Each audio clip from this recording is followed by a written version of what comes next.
welcome to the program. We come to you this week from Dubai at the Middle East Business Aviation show, where we're seeing some of the most beautiful aircraft in the world. I'm sitting now talking to you from the private aircraft of the owner of Citadel Completions. It has 7 bedrooms and space for 55 passengers on board. It really is quite incredible. And not surprising that it's here. 60% of the world's corporate airliners and wide-body market is here in the Middle East. And adding to that mix, Boeing Business Jets announced at the show the launch of the BBJ 777X, which it says is the longest range business jet ever. The BBJ 777X will be the range king of the bizliner community. It'll feature point-to-point connection of any 2 places on Earth at a range exceeding 12,000 nautical miles. Airbus is optimistic that it will confirm a launch customer for the widest business jet in the world when it inks the deal for the first ACJ350 XWB in the next few days. But in the meantime, it's focusing on the first ACJ320 Neo, which will be handed over to AMAC Aerospace in Basel in the next few weeks to outfit the cabin for the UK operator Acropolis.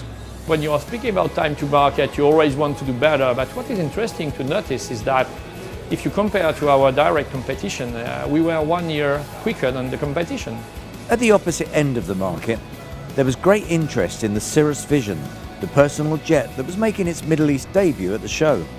Private and general aviation is opening up in Saudi Arabia, the largest country in the region, with 27 airports.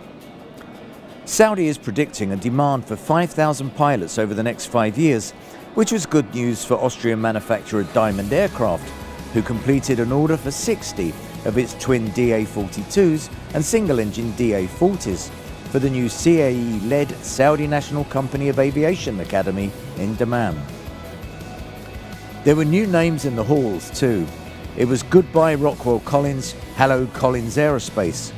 The famous brand is now part of UTC and kicked off with a contract win, signing a deal with ExecuJet for Africa's first stage IFE and JetConnect's satellite connectivity. Dubai-headquartered flight support company JetX revealed plans for a global expansion, promising an additional 20 new FBOs around the world over the next 2 years. Latest targets include Chile to China. JetX also strengthened its arm with an agreement to become sales distributor to the Middle East, Turkey and Pakistan for the Honda jet.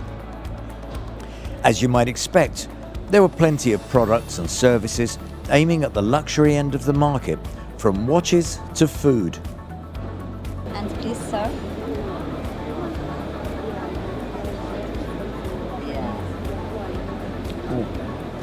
Sorry, but that was a caviar kiss.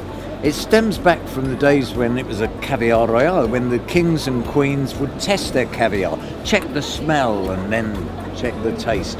And of course, it's the sort of thing you would expect today's business jet owners to want when they're flying in their luxury cabins. And that's why Executive Gourmet from Abu Dhabi is here at the MEBAA show, to show some of the food that they can produce, including that beautiful Russian caviar that you can take on their flights. But since you interrupted me the first time, could I just try that again? Yes, sure. You always need to have a second spoon, actually. But if your taste is much more towards matching your luxury limo, then Airbus Corporate Helicopters think the cabin mock-up they were showing, designed and built by Mercedes-Benz, could be part of the attraction for potential owners of the ACH 145. Innovation was a key theme of the MEBAA conference, with calls for more disruption in the industry.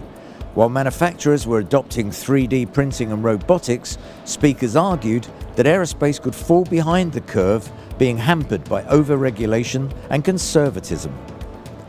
One company taking up the call is Trip Support and Aviation Services Click, which is applying artificial intelligence to its Amiga platform. So as the MEBAA show draws to a close, that brings an end to our 2018 show season. We've taken you around the world, and I hope you've enjoyed those programs. If you want to review them or catch up with any of the news and views, don't forget you can go to our website, wearefin.com. Thank you for watching, and we'll see you next year. Goodbye.